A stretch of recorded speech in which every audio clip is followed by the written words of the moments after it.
WesWes Show. All right, welcome everybody to another episode of the Empty Out the Clip podcast, the EOTC. My name is Cams, and I'm here in the heart of West Auckland with the brothers Eddie and Leti. What's up, boys? Man, a bit under the weather, eh? Today, still got this flu going on. Had it all week, but trying my best. I know you, Let's over here is a bit hungover from last night's festivities. But you probably touch on that on what we did this week. But yeah, man, let's do some shoutouts. Let's go, Eddie. Yo, shout out to my usual boys, listening boys. Also, shout out to my brothers who have started listening, Waki, Donald, and Leo. So shout out all the way to Australia. Shout out all the way to Scotland. So yeah, some international viewership. Big shout out to Jordan and PJ at Westside Fitness and all the other boys that show up because like they're really helping me with rehab. So shout out to you, and also shout out to Leti. Happy birthday, man! Congrats, man! And yeah, that's my shout out too. I feel out of the weather today, man. Drinking is overrated, at least. But now, shout outs to everyone that made it out to my 40th drinks last night, man. Oh, fuck it. Anyone that knows custom get-togethers, bro, they usually mock fest. And I gotta pat myself on the back for introducing everyone the way I introduced everyone last night to each other, even though they already know each other. But now I think I set a trend last night, just to, being 40 and having drinks. It's like you don't need to be drunk to enjoy the evening. But I was just grateful and blessed to have the company I had with me last night. Even the boys that came over afterwards to kick it on. So shout outs to a big bro for Mara. Anyone that knows Mara from school growing up, I think Mickey said it, like when you got a guy who tells boys like, oh, when he messaged, I was gonna come, like, fuck, that means a lot, knowing that these guys are OGs, like older than us, but like still, they act like they changed, but deep down underneath the drinks they haven't changed, So it's just a matter of a couple of drugs before they turn back into the old them, I shout out to my also Joel too. He's always giving his time and efforts to like his kids and the sport they have done at Custom. Man, it's been a minute since I got on. It almost feels like since my 30th birthday. That's probably the last time we really got on the juice. So yeah, we always count these sort of occasions to sort of get together and stuff. And then to my bros, but yeah, the guys who always kick on, to my also Ghoster, Dennis Allen, and the bro Mickey. But yeah, I think we christened the barbers last night, and I think that's probably why it hasn't been as busy as what it's been. But sure enough, that bro was the last one there. And fucking shout out to Mickey and his wife Gayleen. Fucking when the bros knocked out, like no one's gonna get him up. There was only two voices gonna wake him up. It's either his mum or his girl. And bro, his girl's beast, bro. She's like fucking like all I could hear was ouch, ouch. And she crossed on his ass. Get up, man. So like, shout out to Gay for answering the call when my wife was ringing her. But that's the thing about having a call law. It's like fuck, when your call law says fuck, get up. It's like get the fuck up. You're ruining this guy's Father's Day. Fuck, I was just laughing, man. But I was so blessed, just to have the break come over. Because I mean, if you got history with boys, bro, it's like it's either gonna go two ways, eh? It's either gonna go too far left, you can't remember anything, or too far right. It's like, see, you end up anyway for a reason, so you can't remember the in between. But now I'm just lucky I stayed sober till midnight. So happy Father's Day to all those fathers out there, man, and and all those who have messaged through that didn't make it out last night. But thanks for coming out, boys. It's good to see everyone, eh? Yeah, that's my shout out. Oh man, yeah, man, that was a good night. To catch up with all your friends and that, eh? So it was good. Yeah, man, and happy Father's Day as well for today. Yeah, man, just make normal shout outs to all the listeners of the WesWes Network and the readers of our magazine, WesWes Sports. Next issue is due out tomorrow, so there's a bit of a deadline. It's not 100% finished, but it will be by tomorrow, so gonna get that done. It's gonna be a busy night, but yeah, man, shout outs to everyone that listens to our podcast, the Empty Out the Clip podcast, and don't forget our group Facebook page. It's a private group page. It's called the Empty Out the Clip group page. Just just dive in, answer the 3 questions, and we'll let you in. It's your chance to post some comments, post some articles, so we can talk about it, discuss on the podcast. Sweet boys, man, it's been hasn't been good days, eh? I think today was the first time of sun, or yesterday as well. Can't remember, but all week has been raining. But how's your week been, Eddie? Oh man, like everyone else, just trying to avoid those raindrops, man, thunderstorms and whatnot. But now it's been a good week. Just chatting with the boys online and just really amping up my rehab. I'm slowly getting back into work, so just doing 3 hours a day. But man, the bosses do those hints, eh? Hey, are you able to do a little bit longer, or because they're a little bit short staffed. I was like, nah, man, I'm off home. My knee's starting to ache. Yeah. But yeah, it is what it is, man. But like, it's good to get back into routine. That's the longest time I've had off. Yeah. So yeah, it's a bit weird having all this time off and then slowly going back to work life. But it's a challenge that I'm willing to step up to. Just trying to get my leg to where it was, and then yeah, that's basically my week. Just the same old, same old. Oh man, I'm surprised that as long as I don't know if I touched on it, but Wick was saying, oh man, for someone who just started, you're having a hell of a lot of days. So I've been head down ass up, bro. Like even on my uncle's funeral, I went back to work. I Yo, didn't want to give those like guys the hands up. You know what I mean? yeah. It's like I did the Palangi ones, go to the funeral, like, oh, didn't you just bury your uncle? But I literally want to throw it back at them, like, fuck, I'm here, motherfuckers, like, I don't want to lose the job because it's so close to home, you know what I mean? Yeah. And nah, bro, but work's is work. Nothing interesting, It's just same old shit, like, we just, like, I don't think there's enough work to carry us over, like, 2 full shifts, so we overlap, and sometimes it gets a bit much. Because people start dragging their feet, or people expect you to do a bit more. And it can get a bit boring, because you're not busy enough. But now, yeah, and then, yeah, we've gone from the 410s to back to the normal 8s now. I don't know why. It's just the same old hearsay. Oh, this is the reason why. But they can't just be straight up and just say, look, man, we can't afford it at the moment. There's not enough work. But, no, it's just fortunate, man, because when I did the 4 days, I managed to go to Nikita's Auckland prize giving, and shout out to Auckland. I don't know, bro, what's up with Auckland Rugby, man, but I don't know how they add or who keeps records of all the club points, man. So again, bro, and this is a thing with my daughter, but she always gets robbed, at prize givings, man. It started from when she was young, man. It's actually a bad case of it. Hey, like when they give awards, it's like, oh, that was not the right award, one of them, right? But fucking it always happens to her, eh? But I think she's used to it also. She had a big smile on her face. Go onto the Auckland Rugby Union page, bro, and about halfway there, they had shoutouts to Nikita, the top try scorer in the city. Fuck, she was Wow. at 12 then. And I go, 12 fives is off, I go, for math, 60 points, bro. So they had like another 4 games after that, and she scored in every other game. I mean, do the math, bro. It's like 80 points. And the chick that scores the freaking overall points for the senior Prem Women's got 64 points. So that's a no-brainer what the fucking math is, right? And they called that award, and the skinny Palangi goes sitting next to her for a breaking arm. And I'm just amazed, like, fuck, man. Again, someone stole your award. But she got an award for the top try scorer of the Prem Women's comp.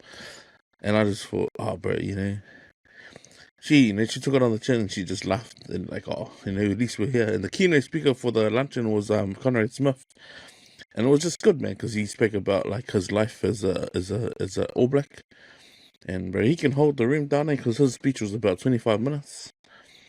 But just everything he spoke to about like not making rep teams and not being an academy student, and just like, bro, he was there and he learned how to read the game. That's what made him great.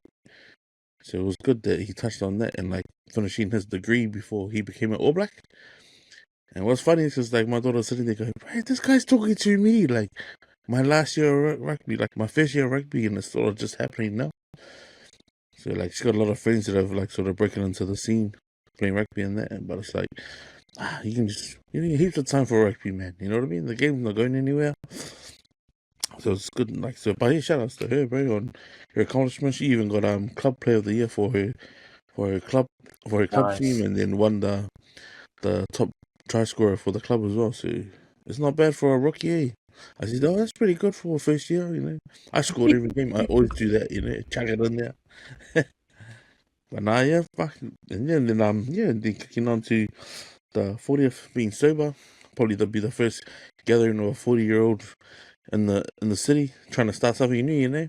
Get together with all the boys and but our fams being sober, just remembering it, and then just kicked on from midnight, man. Father's Day, like can't skip a Father's Day. Gotta have a few drinks, you know. That's why I wake up late, man. Sorry, man. Starting to sound like I was bad. Just this. Oh, sorry boys, excuses. But nah, fuck. Lucky my wife did this. Hey, your friends ring. Yeah, shout out to my Moses, bro, for freaking. But yeah. Nah, I'm glad to be on here, bro. Can't skip a beat, you know. Gotta hold it down. What about you, Us? How's your week been? Man, I had a shitty week, innit? Like, been sick all week, man. Like, you know what? I've noticed this happening when you're sick and you have to cough, and if you need to see a doctor for like antibiotics or whatever, or a note for work and stuff. So I rang up on Monday because I had an itchy throat like last weekend, right? I rang up for appointment. And I was like, oh, next appointment free for you is the following Monday.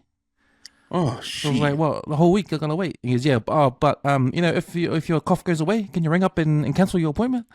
I was going, fuck, man. I think that's the normal now, eh?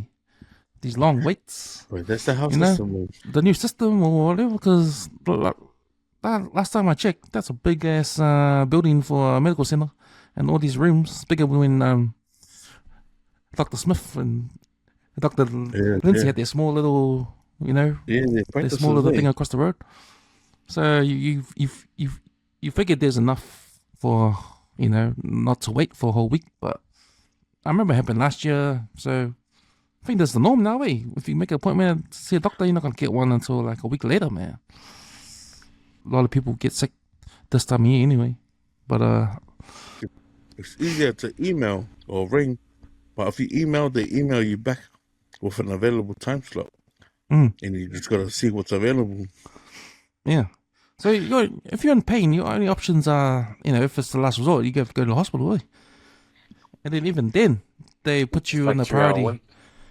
Because it's not like the old days when you see a doctor the same day.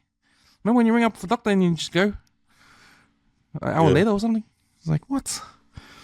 Man. Oh, after lunch. Yeah, man. So man, I was suffering all week with my sore throat at work. I had to check again the time of your 40th. That's because I thought it was on Friday. I had this idea it was on Friday all week. And I was thinking, fuck, I'm sick. I gotta go to the birthday. Then when I checked the thing, it said Saturday. Oh, phew, it's tomorrow. So I was like, oh yeah, sweet. Another 24 hours to rest up. So yeah, man, just it hasn't been a good week in terms of health. But tomorrow I'm gonna go see my appointment at 8:30 in the morning. So hopefully get some pills to end this coffee. Fuck, it's annoying, eh? So boys, let's get into our topic. So yeah, man, there's not a lot happening, but a lot of sad news. Let's start with the fatal crash up in Rama, eh? So yeah, and there's Samoan seasonal workers killed in that car crash. And when I heard about the car crash, there was no mention of Samoan workers at the time. I was just, oh man, sad. Like all that traffic, because it was about it was backed up traffic that it was Monday morning, eh? It was that backed up traffic. And then when I heard it was the Samoan seasonal workers, I was like extra sad, you know, like fuck. And then the news slowly came out. Hey, it was like the biggest one was those people that drove past, getting out of the cars and taking film, eh? Getting on their phones, taking film of the crash site and the dead bodies, and they got in trouble from the police. The sergeant that came on TV, he was like saying on TV, oh, how disgusted he was to see some of the people get out of their cars and just film it on their phones and stuff like that. And and just think, how would you like it if it was your family? You know, like you didn't come to help. You know, and then you see on social media people complaining about that too. So, but man, it doesn't take away from the, you know, the sad news of these Samoans, because they were like coming back from work. They were gonna leave. They were heading to Auckland Airport to go back home. Yeah. So I think was it 3 that passed away in the car, and 1 survived, 1 got taken to hospital.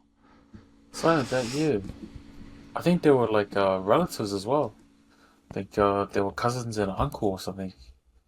But big shout out to the dudes that stopped and they used their power tools to try and get True. the one that was still alive out, before the paramedics and that arrived. And even the officers, you know, like I feel sorry for them. And the paramedics, you know, they're first on the scene. Like they gotta watch that, you know. They gotta see that firsthand, and they gotta check, you know, everything. Like it's a hard job, but it's just sad how it's like it's not just no one's fault really. Like it was just a blown tire, a freak accident.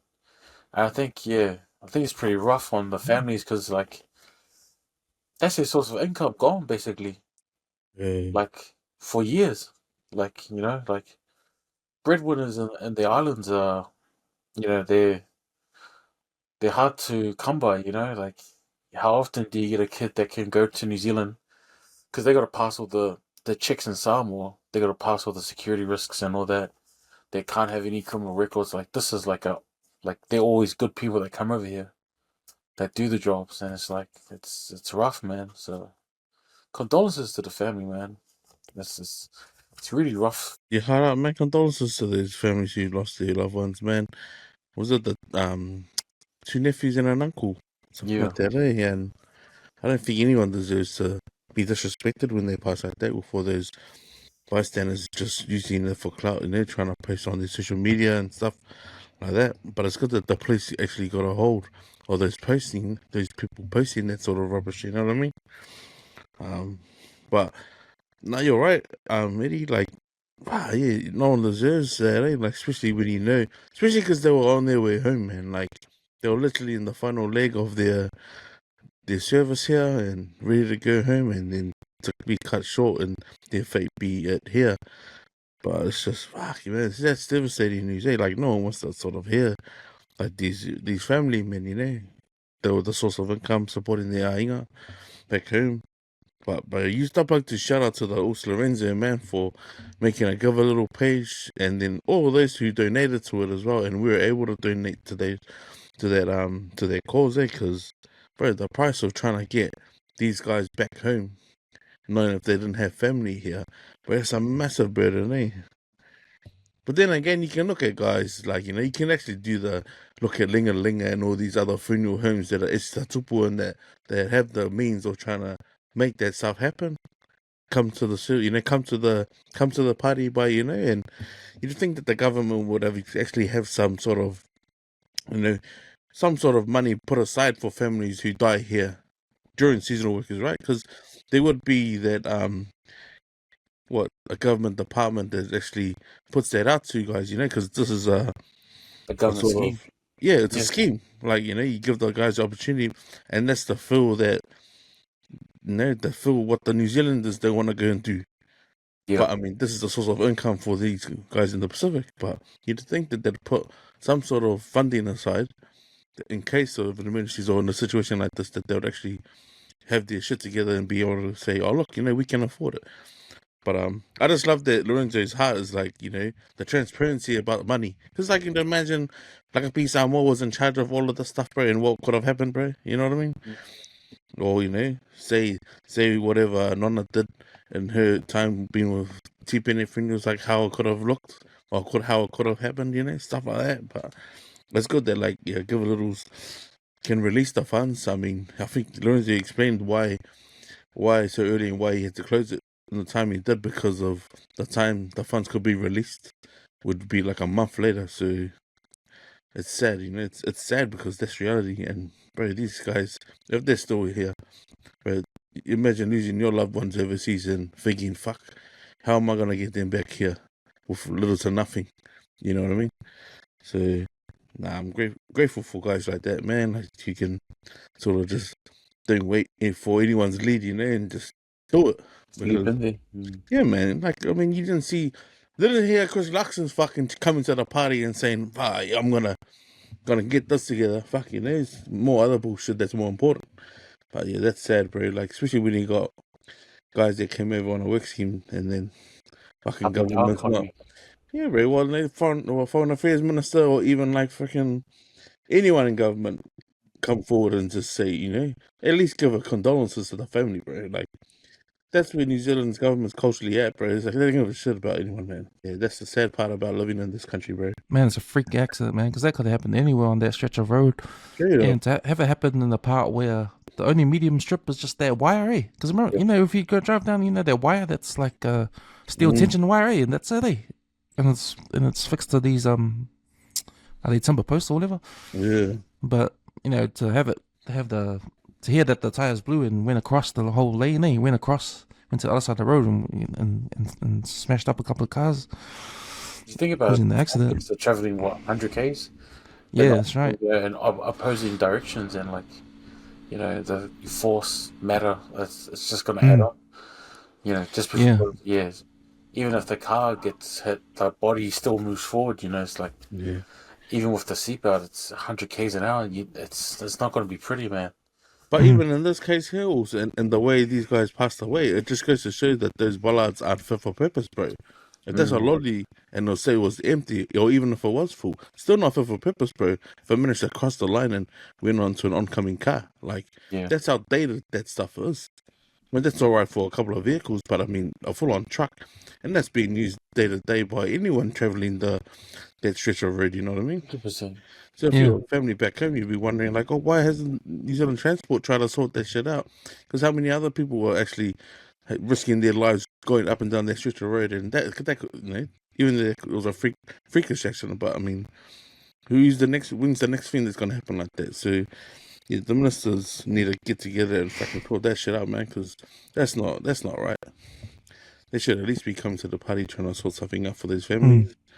Even if they just recycle all those black tires there at all those mechanic shops, just like put a buffer there or something, It's just, man, it's just wires and concrete just doesn't hack it. Yeah, because if it wasn't that high steel tension wire, will be the concrete barrier, the triangle ones you see, those triangular ones you see, or will be the steel. There's steel ones, But they're not made to hold out. They're made to crumple. Yeah. Very sad. Very sad. Condolences going out to the families, man. So for any families that's like been in that situation before, like it's you can't imagine that happened to your own family, let alone think about other families that have to go through it too. So it's very sad, very sad. Man. Moving on, another sad news. So the Maori King has passed away. Yeah. Tuheitia. So man, it's I was watching TV1 News and they had the whole thing on it on Friday, on Friday night, which was pretty cool to see. They talked about his life leading up to his death, what was going on with the country. Now we always talking about the ACT Party stuff going against the Treaty of Waitangi and all that kind of stuff. So he was heavily involved with that. And they did a little piece on his history. So how he took over his mum back in 2001, 2002. And they talked about like his reign and how he's friends with King Charles to talk on the phone and all that kind of stuff. And he's the king that's, because I don't really know about, I knew who he was, but I never looked into his life and anything like that. But it was good to see TV1 do a little piece on him at the 6 o'clock news. That was a good tribute to him and his family and the work he's done. Like he's the type of guy that they said that he wanted to unite all the Maori people across the country. Yeah, he's one of those he's not into like a divide. It was all about the unity. So I thought that was pretty cool. their little piece on who's gonna succeed him. And it talked about his talked about two of his sons. Well, I think one got in trouble with the law. Another one got taken his title away. But then most likely to be his daughter.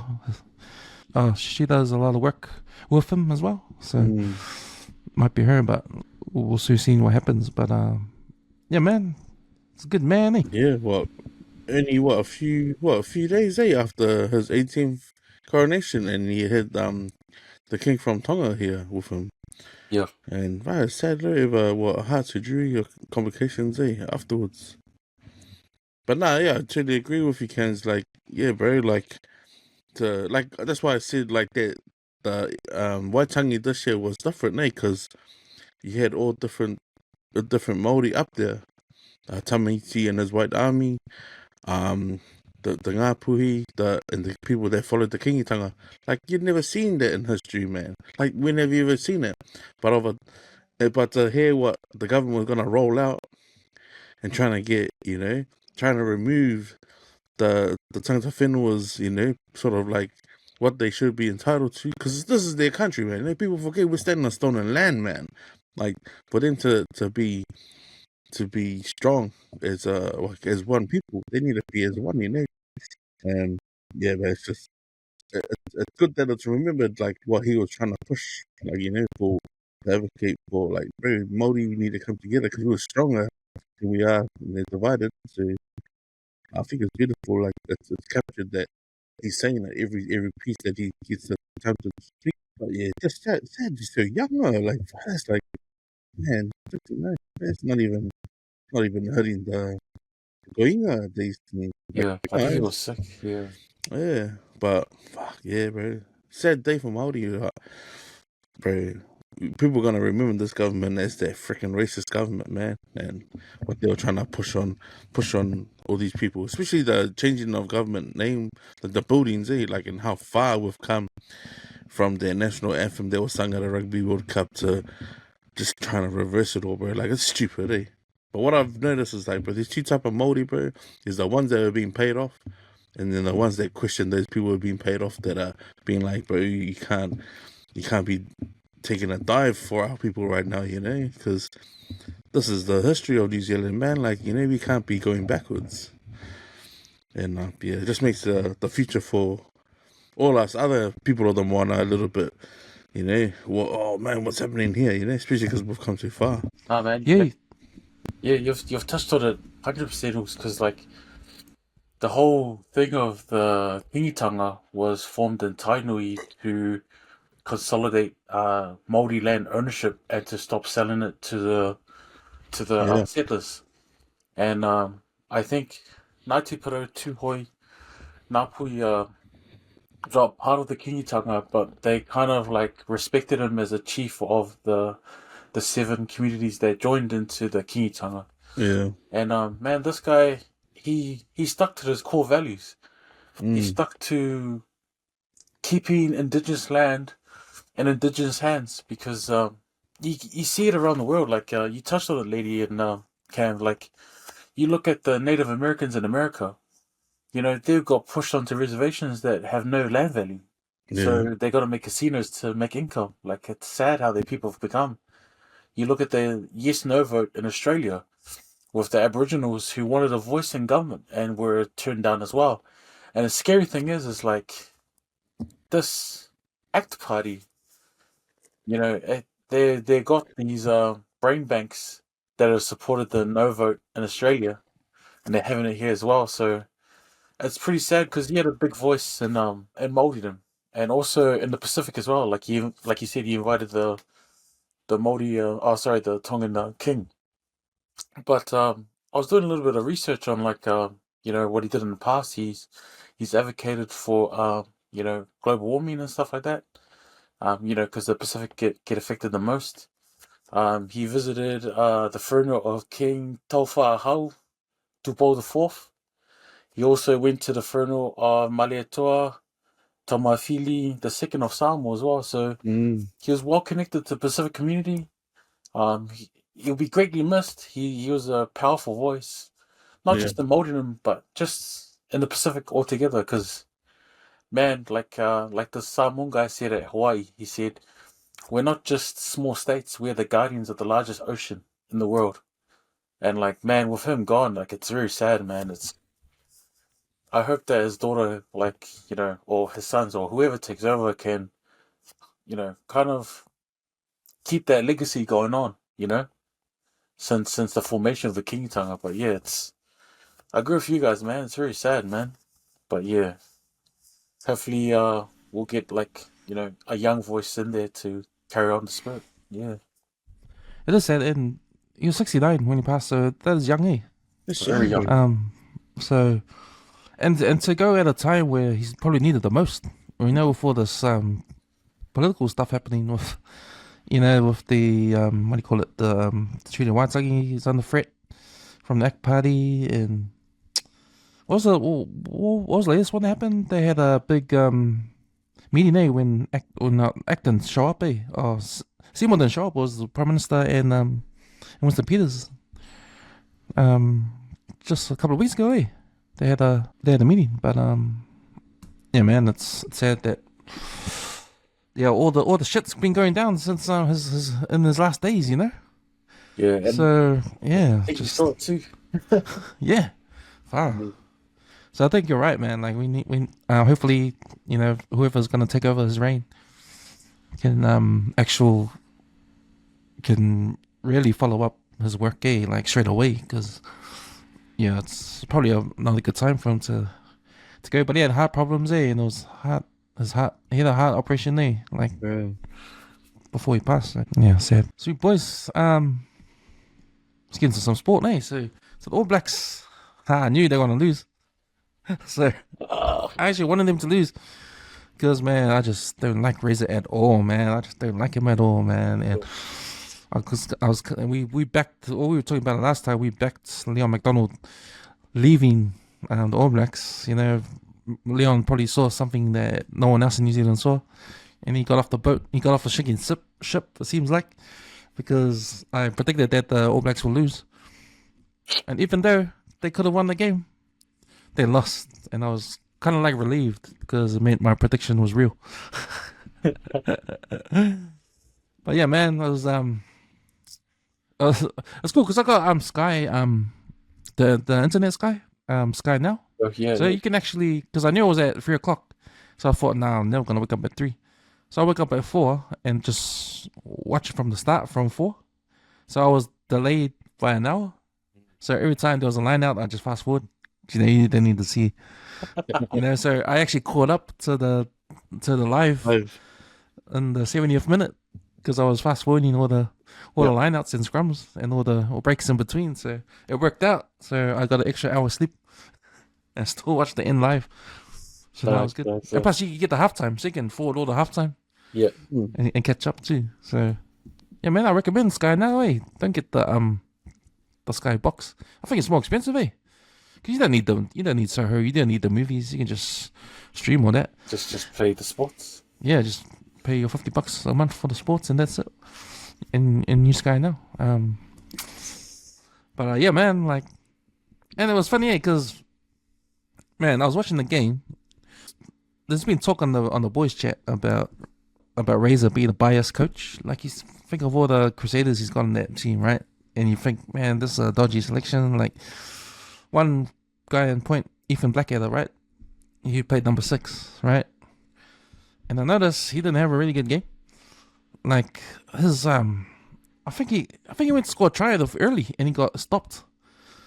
But it looked easy how he got stopped. So he's not like a powerful number 6, He's no way near Jerry Collins.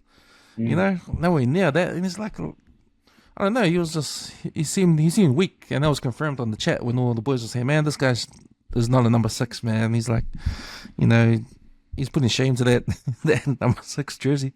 If you think about who wore it in the past, But then it's funny because after the game, I was reading some of the comments on social media, like on Facebook, like the All Blacks Facebook page. See all the comments of people, like, they're like praising Ethan Blackadder. And I was like, hey, what the fuck? Man, are these guys watching the same game? And I think they must be either Crusaders fans or just I don't know what game they were watching, but man, the hero they put on like you know how to do the rankings and the hero they rank every player and All Blacks. Man, out of all the loose forwards, even Blackadder was the lowest score, lowest ranking. He only had 6. I was thinking, yeah, that's right. Even the hero knew he wasn't that good. He wasn't that great. So that's funny thing social media. Hey, like you see stuff, you read stuff, and man, that's not what I saw in the game, man. That's like like that. I think everyone that praised Blackadder in the comments should have their Uppercut of the Week award. Fuck. But that was good. I thought it was a good result. There was a dodgy call with one of the TMOs. Yeah. Like I think one of the props went to score a try and he actually dropped the ball on the line. But they didn't even call it, That's a drop ball in any Super Rugby game, I think. Massive drop ball. And they said he regathered it before he scored the try. So it didn't look like he was in control of the ball there. Yeah. So that would have, if you go by that, it would have been a draw because he would take away 5 points. And that's what they won by 5 points. So yeah, it would have been a draw. But yeah, that was that. That was the only controversial thing I saw. But then, in general, the officiating wasn't that flashy. There was a whole lot of other stuff there. Bad both ways. Yeah. The video ref just missed heaps, man. It's just No, I totally agree with you, man. That was bad. What do you think that the implementation of the TMOs and all of that has killed Test match rugby? Like, it was bad enough at the World Cup, but like, because these fixtures are usually good, Like, unless they pulled something off, like a late tackle or someone like off the ball stuff. Yeah. But do you think that the TMO and like since it's in Test match rugby, it's just fucked it? Like, it's not cool to watch anymore. Yeah, like give more power back to the ref. I reckon. Let the ref decide the game. Yeah. Because, like, going back to that Cowston final against St. Kitts, that game was popping. Like, how many people went to watch it? It was just a ref. There wasn't any replays or TMOs getting in the way. Nah, man. Free-flowing game dictated by the ref. And, like, when you play rugby, you can play the ref. Yeah. You can play the ref. You can be like, ref, what's going on? Okay, thank you, ref. Now, chat him up, and maybe you get the 50-50 calls your way. But the only time I reckon the video referee should be brought in is for cards and for scoring tries, but not on the field. Like at that World Cup, it was bad going back 4 phases for an infringement that the referee missed. Nah, come on. You've hit a bang on the head. Yeah.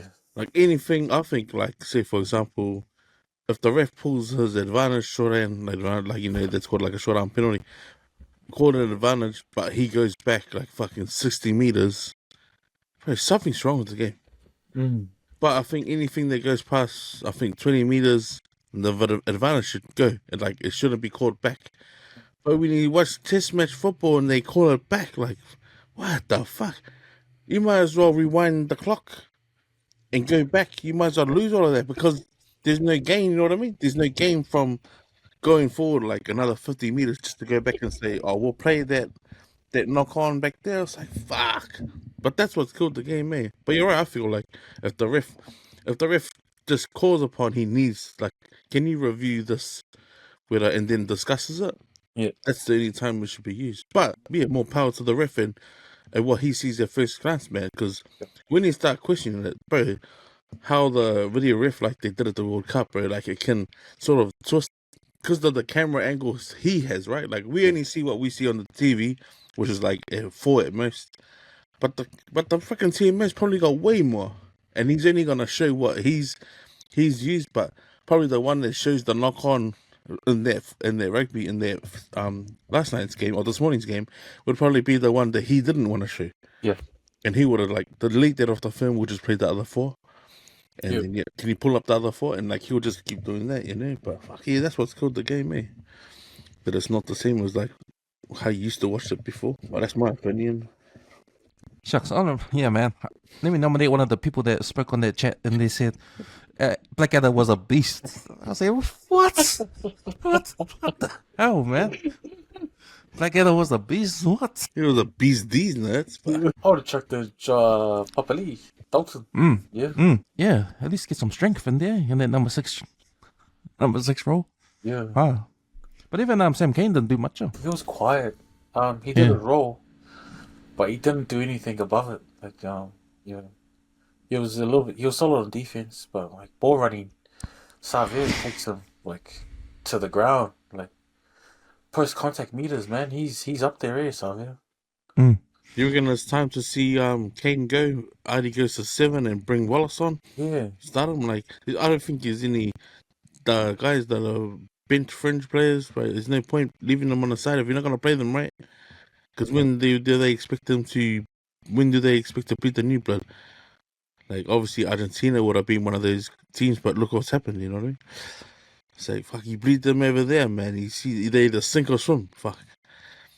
Like that's what I said. Like, bro, when Lima came on the scene, fucking his first test match was over in South Africa, bro, and he played out of his skin, bro. And like that's why we should say. Then next minute, oh, we're not gonna renew your contract, man. Like, that sort of shit, you know.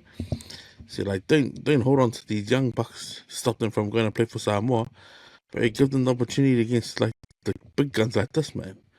It's only gonna make them more hungry and give them a bit more experience. Game also showed how good South Africa is. Like they absorbed all that pressure from All Blacks because they were down by 10 points for most of the second half, and they sort of came back in the last sort of 10 minutes. But bringing them the bomb squad, they brought the bomb squad early in the 46th minute, and they didn't make a difference until later on in the game. So they sort of like piled on. So Cocker Smith, he came on. I think he came on after the bomb squad, and they look at him as a utility forward and back, so he can cover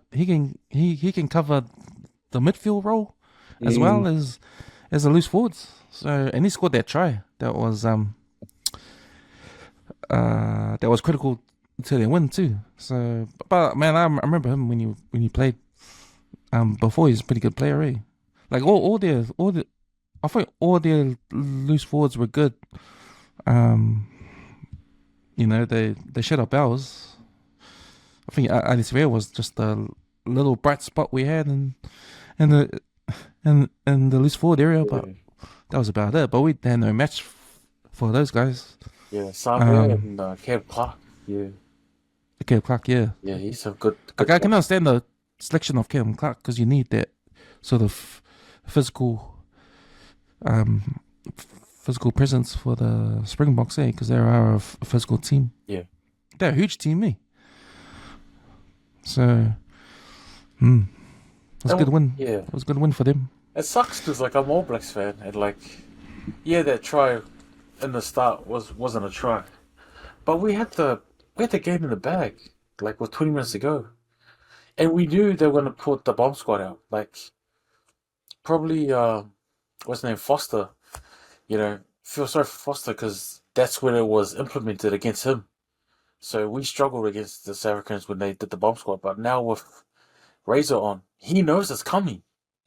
He knows they're going to do it. Like, he can put counter plans in place. And I think that's what must have frustrated McDonald because, like, man, like, it's coming. The bomb squad is coming. But, like, when it came on, it's like we did nothing. We just kept playing the game plan from the first half. And it's just, it wasn't working. So I think you nailed it on the head, eh? The reason why McDonald left. Yeah. McDonald's laughing right now, thinking, I told him about this squad, he didn't even listen. So that's what happens. Fuck come on, Razor, man. Never listen, man.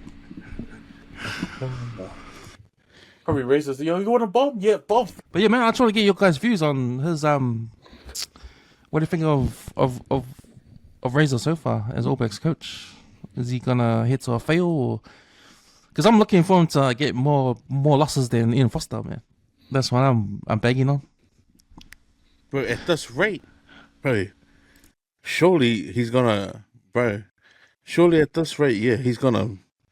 But ele whole year and he's already done it, eh? Like, fuck, at least Foster's one was over a bit of time. Yeah, but now I'm not a fan. Never been a Razor fan, bro. Like, Yeah, never been a Razor fan. I don't think he's like, to me, if he come into the fold, like I think Graham Henry and that did it when they were bleeding new blood. You saw the growth. You saw the breath of a new superstar. Fuck, I'm trying to think of like Leonard Brown. Like, I was watching a lot of the old stuff on telly. Leonard Brown came into the fold as a 21-year-old, bro, and Jerome Kiner was starting at 6. Bro, so this is when Artie's on the bench. Like, that's what they did. They bled new blood early, giving them, a taste against South Africa, like stuff like that. It's not happening, man. It's like, who are the new kids on the block? Apart from Blackadder, who's supposedly beast by all those people commenting. Like, fuck, he's got nothing on some of the other Lucy's that we've had in the Super Rugby. But Hello, we're talking about bias selections. He's the epitome. He's the epitome of bias selections, hey man. Like, yes, like, what the hell? Like, even play Wallace at 6, man. Like, those two positions are exactly the same. Like, why can't you put Wallace at 6 as having Keep Artie at 7? But yeah, you gotta go when it comes to Lucy's selection, but you gotta start the fittest. And if they can see they can see how much energy is going through these players and how long they can hold it over the duration of the game. If they want to last, like, okay, if Papa Lee's only got 60 minutes in them, fucking play him for the 60 minutes, pull him off, put someone else in the jersey. But they can't expect Blackadder to be like fucking Josh Comfort. Like, there's no fucking comparison, bro. You can just see it, eh? He's not mongrel enough. But like, that's what I was saying, Bruce. If you're gonna play your Lucy's, bro, you gotta play a mongrel Lucy. The next guy who comes on's gotta fucking elevate them. But Adi can't do it by himself, man. That's facts, bro. But like, gone are the days where we can have a second row and a front row that's just gonna come on, and like, no matter who comes on, bro, he's gonna change the game. Like, when do you see that? Like, New Zealand's been weak like that for years, bro. And yeah, until they get that right, bro, our back line, like, we can chop and change as many backs as we can, but until they get the forwards right, bro, it's like this. They're pretty much depleted, eh? You're like, Adi can't do it behind a forward pack that's going backwards, bro. Like, that's facts. But I just feel sorry for him, bro, because he's 30 now. Like, big age drop from when he first started and came onto the scene. But yeah, they gotta beat the new kids really, man. Otherwise, New Zealand rugby's gonna suffer for the next few years. I think what's gonna happen is South Africa will win the next game. Then hopefully Australia can beat the All Blacks at least once. And then I see that. that documentary Sky Sport did on Razor? Yeah. Called Razor, 3-part episode. Waste of money after that. They waste of money. Waste of Sky people's paying for Sky for that fucking documentary. But man, I watched that documentary just to try and get some insight on what happened to him and McDonald Day. So he actually talks about McDonald being a different person to him in terms of how he thinks. So he actually says in the documentary that McDonald is a guy that looks at things that go wrong. Well, he admitted to himself that he's got a type of coach that looks at things to go right. So in that dynamic, they can come to agreement in the middle. They can see a compromise. But so obviously there's no compromise. Got to the point where McDonald just said, "Nah, fuck you, I'm out." But then to talk on his biasness, like we're talking about, okay, is this guy biased? Because I can see like Crusaders jumping in the All Blacks team, and he actually says, he got asked the question, okay, who do you think the best coaches are that the All Blacks ever had? So he names coaches he actually worked with, right? 2 coaches based in Christchurch in the Crusaders setup, Hansen and Robbie Deans. And he also mentions Smith. So we know Smith from Waikato. But that's a clue when you think of his biasness, eh? Like when he names Robbie Deans, because all I know about Robbie Deans, he was a Crusaders coach, successful Crusaders coach. But when he went to Australia, he was gay, man. Dingo Deans did nothing over there internationally, So, yeah, man, he's a bias can. Right. It's just seems like this All Blacks was cursed. Like, even his appointment was like sticky as. Like, it wasn't a clean change. It was like him. It's like you were saying to the NZIU, either you pick me or I'm going offshore. Yeah. And they forced Foster out. Like, man, I wasn't a big fan of Foster. I'll be honest. and I was really optimistic that maybe Razor could change things, with his history with the Crusaders. But man, it seems like it's the same results, new coach. And it is a bit early for us to say it now, but man, like that loss against Argentina, I reckon that could have been avoided. We were just throwing our best players on the bench for some reason. This game against South Africa was a hard one. Like I'll give him that. Like I don't think we could have. We could have actually, because we knew the bomb squad was coming. But yeah. But even the All Blacks bench in that game didn't stack up too. They came out and did nothing. And they were brought on at the wrong time too. Like man, we should have matched their subs as well. But yeah. Yeah. So see how next week goes. Yeah. Moving on. So the boys on the 135 footy show discussed it. We'll discuss it too. The Manu Samoa 100 years happened last week. So they celebrated 100 years of Lucky Samoa, the name that got changed a couple of years ago. So, interesting take on what the boys were saying on the 135 footy show. It's probably a take that everyone knows, but no one really hears it from social media or anything. Like Eliotza, he's the one that's outspoken on this sort of stuff, so we always hear his views. But I don't know, man. I don't hear anyone else saying those sort of things. So it's good to see the boys just say what they felt, because it's on all our minds that something needs to happen in the Manu Samoa setup, and we all know about the corruption. We don't know for sure corruption, but when you put two and two together with all the stories and everything that happens on the news and all the investigations and all that kind of stuff, and you hear about missing money and where it goes, and you hear about players' complaints over the years and results and all this drama, and you don't get any answers. All you're left with is putting two and two together, and all you get is something that makes sense. And what makes sense right now is that, yeah, man, the board's got to go, man. Yeah. And I have to say that, like, on the back of what the boys were saying on the 135 footy show, you got to blow it up, man. I think what's going to happen, and I agree with Simon on this, Manu Samoa Rugby has to fail. You got to fail to make these guys realize that they failed, and for everyone to kick them out, because that's the only way. Because right now the Manu Samoa Sevens are out. They didn't win the qualifier with USA. They lost, so they're out of the next World Series next year. They're not even playing. It's like, whoa. When Samoa's not in a competition like the Sevens, which they've been in ever since it started, all those years ago, now they're not in it. It's like, what the fuck, man? That's gone down James Brown, man. Like, what happened? And in the state of Manu Samoa, they got slapped by Fiji last week. They beat Tonga this week, so show a face. But yeah, man, it's not looking good for our team, eh? Since '91 when we beat Wales, we actually beat Wales twice in 2 World Cups. When people can say it's because of the eligibility rules, but they relaxed them now, so there's no excuse now. But there was never been an excuse, because we beat Australia at that time in 2005, I think. Or was it 2011? Yeah. We beat Australia in a proper test over there in Australia. So we got no excuse, man. Yeah.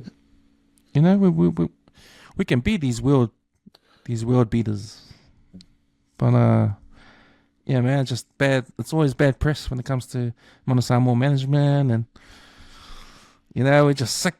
As a Manu Samoa fan, man, I'm sick of all the drama, man. I'm sick of all the politics. It needs to go, man. And I don't know what the answer is, man. We wait till these people grow old and die.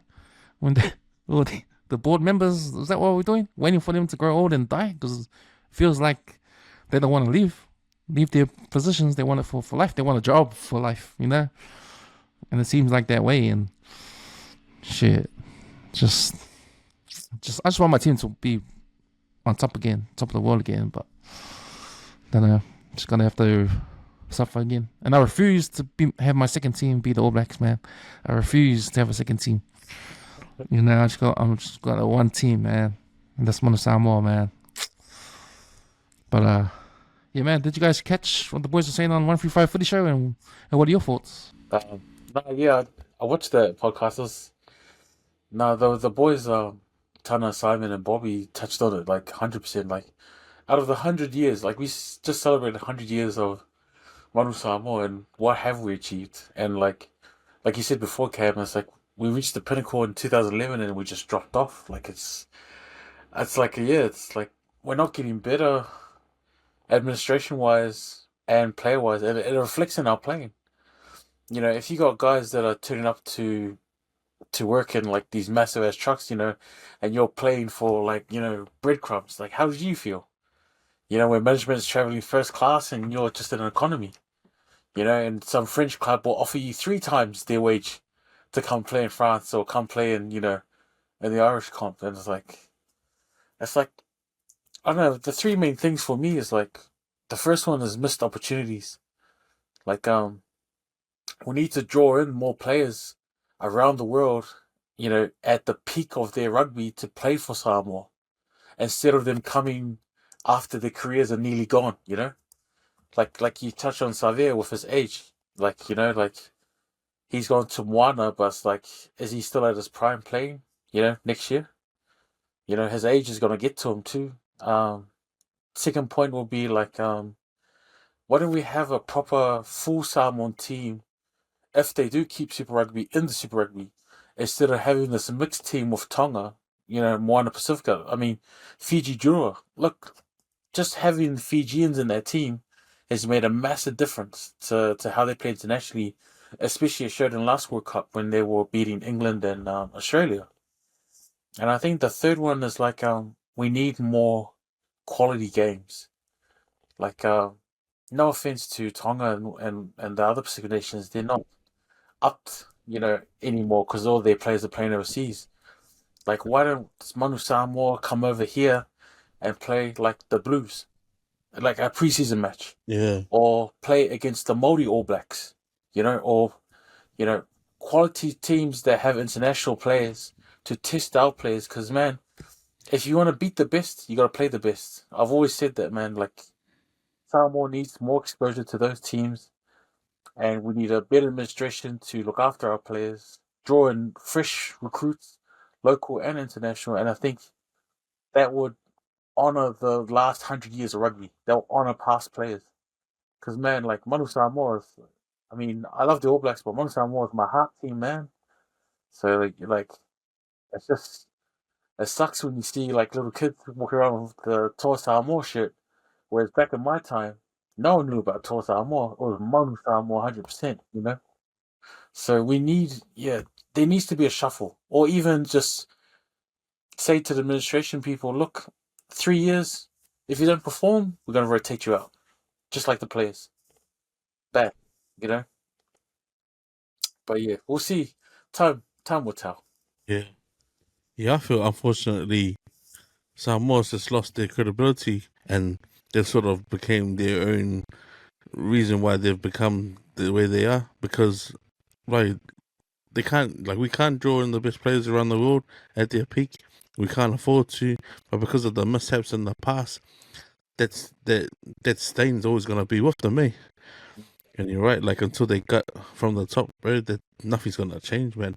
The unfortunate part about it is, like, when you got guys like Mahonere and Brayley Ma at the helm of the both teams, like the 15s and the 7s team, well, their hands are sort of tied, you know, because they can't make the change because they just did doing the jobs that, you know, that you'd think would be the difference, but it's not. It goes deeper than that, and it's further up. But yeah, until their whole admin team, administration leave, nothing's gonna change, man. And the unfortunate bit is, like, even the rebranding of Lakapi Samoa didn't bring any change, and you saw, like, as in who showed up to that 100-year celebration, man. It goes to show, like, there's still a divide, you know. There must be, because of guys like To'o Vaenga and that have said in the past, like, man, we can do it. Like, you know, just the boys from the island themselves, we can go and compete at the top. We don't need, you know, for them to say, like, we don't need the superstars around the world. And, like, you look at the Sevens program, they've been able to do it. As long as they did, they managed to keep us there. But I feel like, bro, what they did to Brian in his last leg to make sure we didn't qualify is sort of like the stain that there's attached to rugby Samoa, man. And that sort of like and it makes the Manu Samoa brand brittle, eh? It's like it hasn't stood the test of time for them to rebrand. And yeah, I don't think they've done anyone any favors by trying to, show face and make out as if everything's all good. When, like, bro, from the outside looking in, bro, everyone can see how corrupt everything is. And that's the sad part. Is that like now we look at rugby Samoa and we can sort of say, man, what a waste, because we're talking about more than a decade ago that we were competing, and then still nothing's changed. Yet we're still producing the best rugby players around the world, and still nothing's changed, man. And that's unfortunate, man. But yeah, until they get rid of everyone over there, no, but we're still gonna be like, yeah, fuck the All Blacks, and our team's gonna suffer until some change comes about, man. It looks like we're gonna be like this for a long time, guys. And hopefully we get our shit together before the next World Cup, man. Elliot Sapulu came out with a video calling out the Samoa Rugby Union for not having his name down on the list of every Samoan player on the in the history of who played for Manu Samoa. So his name wasn't there, and two other teammates of his weren't there. So he actually put them up on the screen on his social media that Manu Samoa failed to put his name and these two other players in there because he was a lawyer and the other guy was a lawyer too, and there was another guy as well. So he was like throwing shade on them, like, it's unprofessional. Because they were the legal team. Considering like he was one of a few guys to stand up before the International Rugby Board, like, fuck this, that's disgraceful, bro. But when you hear that sort of stuff happening, bro, how can you want to be loyal to Rugby Samoa? You don't want to be, because Rugby Samoa and Manu Samoa are two different things, bro. And you'd hear to all Vaenga and they talk about it. They say, oh, so yeah, elengi bullshit. Like, there's no bullshit like this, because it was just straight up dealt with, done. But fuck, these days, bro, it's like, fuck, everyone's got a point of view and what they think in that, but like, there's a difference when you're seeing us winning on the field, and that's probably got nothing to do with any of the admin stuff, Especially when Maori came out and said, well, we go to training, there's no rugby balls. Like, what the fuck, man? Come on. And that's at a World Cup, man. At the bloody World Cup. Well, go trying to organize a dinner lesson, man. I must say, fuck. You serious? But the captain's gonna have to ask another guy and say, bro, do you mind if I ask like how much you guys are getting? Like, if you feel that way and you know how much the difference is, bro, it shows, bro. Samoa's just, bro, we do it to ourselves, man. That's the sad part. Yeah, we'll see what happens again. We'll see what happens. All right, boys. Before we move on to Fia Poko of the week, I just wanna just touch on a couple of other things in sports. So NFL starts next week. This NFL season. So my Pittsburgh Steelers will be in there. We got our two new quarterbacks, Russell Wilson and I forgot the other guy. The young guy from Chicago. They've got him from Chicago. But yeah, man, I'm looking forward to the NFL season. And also Shaun Johnson. So he had his last game on Friday. I think it was Friday night there. The Warriors against the Sharks. That was a good game if you watched that game, eh? No. It was Friday night? Last night. No, Saturday. Yeah. Saturday. Last night. Yeah. So it was a good second half, eh? And all the Warriors fans are sad that this is the last game, then they haven't made the finals, but you have to wonder, like, man, why come Warriors weren't playing like this all year? Well, one day with injuries. Why wasn't Shaun Johnson playing like this all year? Well, he had injuries too. So he had actually a really good game. And he set up those tries that won them the game in the second half, because they looked like they were heading for another loss, a bad loss, because they were up, I think they were down 14-12 or 12-0 or something like that. But they came back in the second half and it was a good show. It was a good ending to the game and to Shaun Johnson's career. They did a haka for him. Saw some of the Sharks players in the haka too, so it was good. I think Mulitalo was there too, so he was part of it. But Yeah, man, it's good. I like seeing all that stuff. Hey, you know what's cool about the NRL after the games? How all the players just talk to each other on the field, like the oppositions. You know, because they've probably played with each other before or grew up with each other. You have to remember, they all know each other, eh? So you know, when it comes to the game, you know, they're enemies, but after the game, like it's back to being friends again. It's pretty cool to see. You know, so yeah. I think he just played without any pressure. Last game, do or die. He didn't really care if it was win or loss. He just played his flow, and it paid off. Yeah, absolutely. You looking forward to your Eels next week, Alex? It's going to be Eels versus Tigers. The loser actually gets the wooden spoon. Yeah, probably be It's the going to only get full game. the Might be spoon the only lao, full man. game I watch. Totally the whole season, eh? Yeah, I'll probably watch it on YouTube, bro. Probably watch it on YouTube. Yeah. Yeah, It was quite interesting, eh? Because the boys on 135 Footy Show touched on it too. Like, I don't think any competition it's going to be exciting to watch the bottom place teams go at it in the last game of the season to get the spoon lao. You know, it's like, what competition has that? What competition you excited to watch this game? That's true.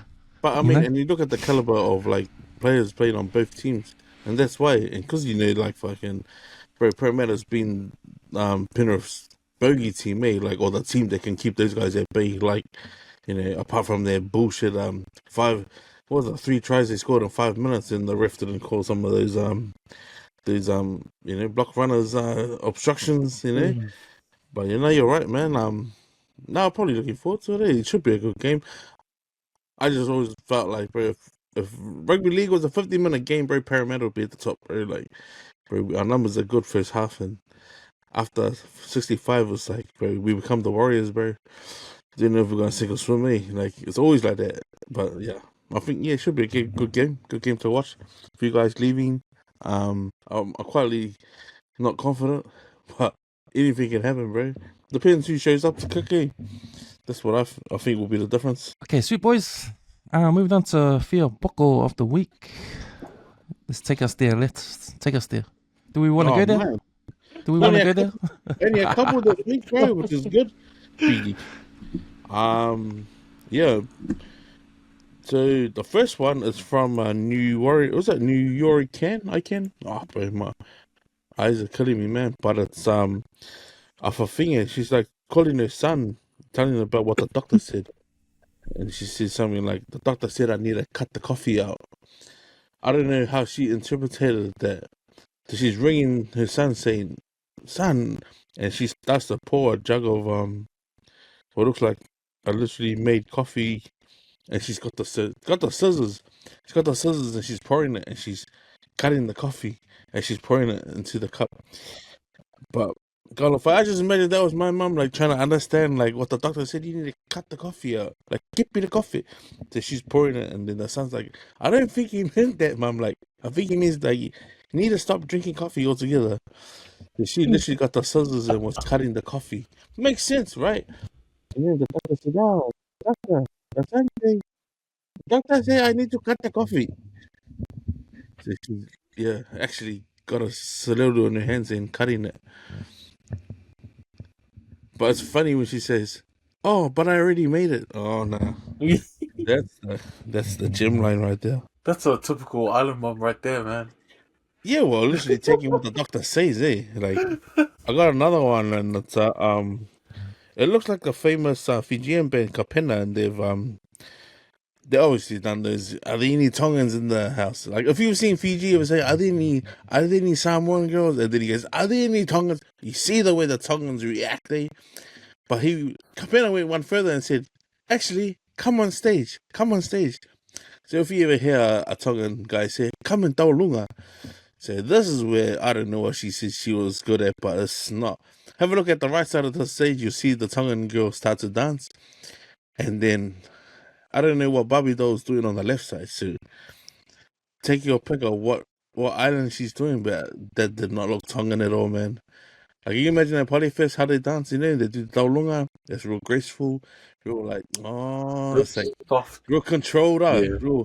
it's real is it demure? It's actually more beautiful. It's real aulele. But what this lady is doing is like, it's real pukio. Like, that's all I can say. Like, I don't know what the hell she's doing. Like that's got white girl all over it. Looks like one of those tourist videos, eh? Come Oh, to man. Hawaii. Where are you? But that's just that. When they ask you to get up on stage, just sit down and just let someone else make a fool of themselves. Eh?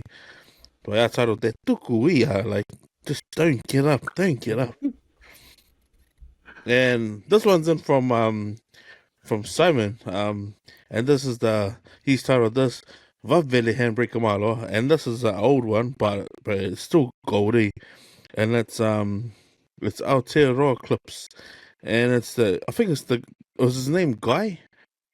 He's at a press conference. He's asking David Tua if he remembers, if he heard what Sonny Bull said about his mom. But when David looked down like that with the microphone, I actually shit myself for him. Like, shit my life. You better be careful what you say now. He was saying nothing but nice things, nothing but compliments. I love this guy. That was the scariest shit of my life. Have you heard what Sonny Bill Wilkins is saying about Mum? his heart literally stopped in his chest when David said, "You better be careful now," because it didn't like security. I think if you were security that day, you would have been, "Sorry, I just need to go for my break. I haven't had my break." They wouldn't have stopped David Tua. They would not have trying to get in the way of the guy getting a hiding.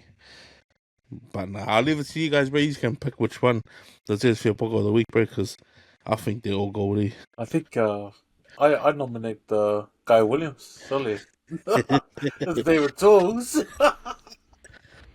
Yeah, man. Guy Williams. Can't say that to David Tua, man. No, Can't say that to Samoan. any Samoan that has, like close relationship with their mom. Bruh. Yeah. Guy Williams would have been those Balangi kids on the school playground that would poke the beehive. You know? Sorry, we shouldn't be doing that. Don't worry, my mom says it's alright. Right, straight up there. So, boys, should we get a new segment there? You lied on your CV? You got any? Oh my gosh, man. Shout outs to Phil and bringing this up, right? Because it's amazing how many people on social media record this shit, like screen recording, and Eddie would know, man. Like the amount of stuff you find, that can't be real, man. That seriously can't be real. So this must be so this one's from Lawrence Birdie Jr. and it's obviously must be like Miss Filipino. And she gets asked a question, man. And the question, what's the question? The number one question is, what is your biggest mistake? And it's the reply. What is your biggest mistake? And then usually the contestant would go, my biggest mistake. And she replied, oh, no, it was out the gate, man. She replies with the biggest beefsteak. I don't know, bro. Maybe the question should have been in Tagalog or some shit, but she said, the biggest beefsteak, oh sure. The only thing about that, she's a chubby person, so she almost that's looks not a trans. giveaway. It does a giveaway. She almost looks like a she-man or something. I don't know. Miss Nick, what is your biggest mistake in the beefsteak? Number one, your question is, what is your biggest mistake? The biggest beefsteak I've ever done. Miss Nick. Okay. The fact that she can answer that. That's very She was true. actually gonna say it, eh? She's gonna say the biggest. Well, sorry. I wish she answered that, the biggest I beefsteak. want to find out now. Go straight up. I seen another one, and it was on VT, on Insta as well, and the response to a bartender, and I seen it last night too when some of the boys were pouring their jugs, and I felt and I said it to one of the boys too because he was pouring it, but he said he's pouring it slow, only because he saw it on a TikTok. But if you can see, the bartender pours this young lady a jug, but it's what she says, what the. And she says, where's the flake? I guess it looks like an ice cream. But he's not having it, eh? Fuck, that reply was gold, man. But if the bartender's giving you a beer like that, would you drink that, Cams, if you saw that much foam in your pint? Or would you chuck it back? Yeah, take it back. Yeah. But apparently there's a way to pour beer in a glass, and it's gonna do that. If you don't want if you don't, when you drink beer and you get that bloated feeling in your stomach, it's because of the way you pour it. If you pour it like how we used to pour it, or how we normally pour it, if you tilt your glass and you just pour it down so there's no head, you're actually pouring all the air in there. Yeah. So when you start drinking a beer, all the air is going to be in your stomach and it'll make you bloated. But if you pour it like fast in the glass, and it creates head, but what it does, it takes away all the air. So you actually got to wait for the head to come down or take it off. But if you drink it, it's a different experience because you won't get that bloated feeling because all the air, you've taken all the air out the way you pour. It's smoother, right? It's actually a lot smoother. Yeah, it's smoother. Yeah. But just in Scotland. Yeah. So I think it's like if you're in a bar but you're serving that, you wouldn't do that. You wouldn't, you have because it's a bar. You need to get your money's worth. So you need to. You're trying to pay for as much beer as you can. So you wouldn't do that style. But at home you would, because it's your thing at home. So yeah. That's my 5 cents. Even when you open a can and you tip it out too fast. Yeah. Like it's always that last bit is always the foam coming out. Yeah. Yeah. But nah, because the lady's accent is Scottish, it's like that's sacrilegious over there. Like, they don't pour it like that unless you ask them to. But nah, man, they it's like an artwork over there, man. It's like fine wine. And the last one's another one. Another one's from Insta, and it's a year ago, and it's a lady. She's obviously hanging a net inside of a caravan, and I don't know what. Oh, Kalofai, I feel sorry for her, but it's supposed to be a net. It's like a insect net that you tie up inside your RV, and I don't know who told her to use both hands, man. She should have. What you should do is from the inside is do it from your right side to your left. You know, like you're drawing a U, a big U. But she does both hands, man. Like even I know that, and I'm not even setting up her RV, but yeah, she tried to do two hands and ended up doing a cartwheel out of the van. But yeah, she was a good sport about it, eh? Like Galify, like you don't go down both hands. Oh my God, are you okay? Are you okay? I'm okay, but I can't believe I just. You just tore up your chin. Did I? Yeah. Oh my gosh. Where's your pants? I can't believe I just fell off. Oh my God, you're bleeding bad. Am I? Yes. Oh man, you're bleeding bad. Oh shit. Like I don't know, man. So That's he why. jumped in and tried to catch her. Surprisingly, he still got the camera on it. That's what I'm like. What? How people get this on camera, Not man? even that, he uploaded it. That's it, bro. But it was a bit. But she probably didn't even know he was recording, eh? You're But, right. yeah. Upload. Yeah, that's how so you lied on your CV. Also, like, fuck, I can't believe that stuff gets caught on camera, man. Yeah, man, that was you got it on your CV. You guys got any nominees for the Uppercut Award? For anyone you've heard on this podcast or anywhere else? I'm giving mine to the bloody guys that commented Blackadder was the man last night. Oh, fuck. Or the guy that said Blackadder was a beast this morning. Man, what game were you watching, bruh? Wow. Nah, I think I'm gonna give it a game, bro, to Auckland Rugby, bro. Like, I don't know I don't know who it is, bro. But whoever the group is, bro, is out of touch, bro. Out of touch. Because, like, every time Auckland loses, right? Just say we lost, bro. Like, fucking don't put the score on an angle and then say shit like, okay, we lost. Reset and go again. Like, don't write that shit. Just say we fucking lost. It's easier. That way we're not trying to guess who won the game. Don't dress it up. Don't dress it up, bro. Yeah. Because, bro, the amount of people that go, fucking Auckland marketing is shocking. And then they reply to the comments. It's like, just let people moan, bro.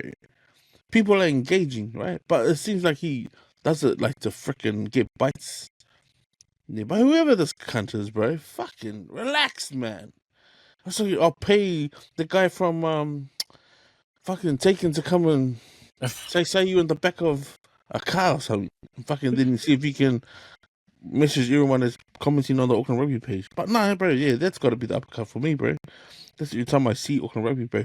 It's just popping up because of the... Yeah, man, that guy deserves an uppercut in the head. You're giving awards to anyone, Eddie? I don't know, like, there's so many, but I think the main one would be the people that videoed the accident. Yeah. Man, uppercut yourself, man. Like, your first thoughts to video and then upload? Nah. Uppercut yourself, man. Like, have to get phone in one hand and then video yourself. Or even better, actually just jump on a ledge, put like a chair there, and go chin first. Hey, that's if you record it, we'll put you in the draw of these 5 guys that's gonna win the Never See Lotto gear and our 2 tees from Hauji Apparel, man. Yeah, but yeah, I can name our nominees also, and we'll draw it next week because that way I can just quickly do it. Sorry, man. So on our list we got five nominees, and one of them's Tana. I think that's his video that he shared. Another one is from Ty. He's been sharing haraus, the DMs. Eddie's in the draw. He sent me a handful. But I wanted to put myself in there because when I saw one of the Never See Lalo gears, I was like, I think I want to put myself in, but I'm not going to put myself in the draw. And I think Sai would have been the 5th one. I think there's that 4 or 5. Sai would be with his video and Filippo. So that's why 6. So I'll draw that next week, man. So hopefully you guys can get in touch with your sizes. Otherwise, I'm just gonna print off whatever size Mickey Apples are going by. Okay, and if it's a bit of motivation, you can fit into it. So yeah, we'll put it like that. But yeah, now thanks for participating in our draw for the Empty Out the Clip gear and the Never See Lalo stuff. But yeah, we'll get that drawn up and made up by next week, and we'll draw it on the next episode. So now, yeah, thanks for all the comments and the support. Sweet boys. We're running out of time, eh? So I guess we'll do our last words. Start with you, Eddie. Last words, man. Like, with everything going on in the week, I think my last words is cherish your time with your family. I think with King Tuheitia passing away, and also the workers, man, just spend time with your family. Like, cherish those moments. Father's Day is today. Spend time with your dad. It doesn't have to be Father's Day to spend time with your dad, man. Like quality time. Yeah. So that's my last words, is spend time with your Ainga, man. Nice. It was nice. Oh yeah, man. I just wanted to close off by saying happy Father's Day to all the dads out there, and yeah, to all to everyone doing the stuff like in overthinking stuff, like overthinking the situation and stuff like that, man. Yeah, I found a quote. It's from one of the bros he posted, and he's doing well down in Southland. And it's I think this is a summary of probably what he was going through when he was like making the decision to move down south. And the quote is, "Dark times teach you a lot. That's why you can't regret what you went through, but rather be thankful for all the lessons it taught you." So yeah, man, don't be tough on yourself, man. I think it's a good thing to test yourself mentally. Like I say, man, if you got friends that you don't keep touch base with, email them. Emails are awesome, man.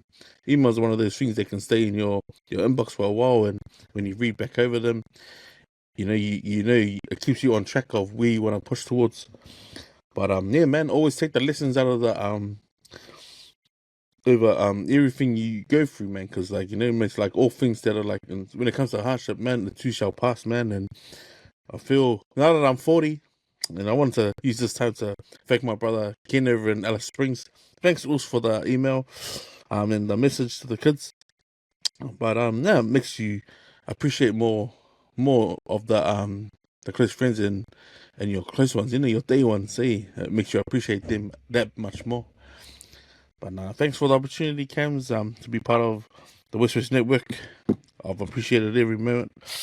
Yeah, and then also having you on, Eddie, bro, like a breath of fresh air, man. And bro, for what, if you go look at our last 3 that Eddie have been on, bro, there's probably the most hits that we've had on our YouTube channel. It's the topics. It's the topics. You know, because the butchers, the butchers. It's all the meat eaters out there. So they supported the Aussie butcher, eh? Surely. But now, yeah, man, love to you both, man, and all the fathers on the WesWes Network. You know what it is, get a little late and all of it. Yeah, just like always, man. Always appreciate you guys jumping on the podcast. This is an opportunity for me to just make a shout out to anyone out there that's interested in podcasts. Hey, to reach out. We're always looking for new talent. We've got some spots to fill and other subject matters like music, movies, TV, and sports as well. We want to dive into every sport we can think of that our Pacifica people are into. You know, like imagine having a podcast all about netball. Man, I'll have that. A podcast all about Shaun Street. I'll have that too. You know, like anything to do with pop culture and sport and Polynesian lifestyle. That's us, man. And just putting the feelers out there. If anyone out there is interested in talking about this kind of stuff and doing a podcast, I can set it up and bring you in part of the network game, man. So yeah. Also, just wanna. Yeah, I forgot. I'm going to Samoa on next Sunday, so I won't be here. So you guys have to hold the fort while I'm gone. So I'm away for a week. So I'll leave next Sunday and come back the following Sunday. So I'll be out for 2 episodes. So I'll leave empty out the clip in good hands for the next 2 weeks. So yeah, I'll be looking forward to hearing what you guys have to say while I'm away. But yeah, man, looking forward to that. Get some sun. And that's another reason why I'm trying to get this cough out of my system, because I'll be jumping on the plane soon. I don't want to be going out there for a cough. But who knows? Maybe the hot air over there would take away the cough. Hey, take away the flu. You know. That's in the kicking my boy. Yeah, man. Yeah, Tolos as well. Oh, you'll be done. You'll be over. Yeah, man. So yeah, just going for to do a little business over there and getting a few beers and see the fams, catch up with the fams too. So, yep. So yeah, thanks guys for jumping on. Yeah, I'll see you when I get back in 2 weeks' time. But happy Father's Day, and take care. Have a good week. Let's get the fuck out of here.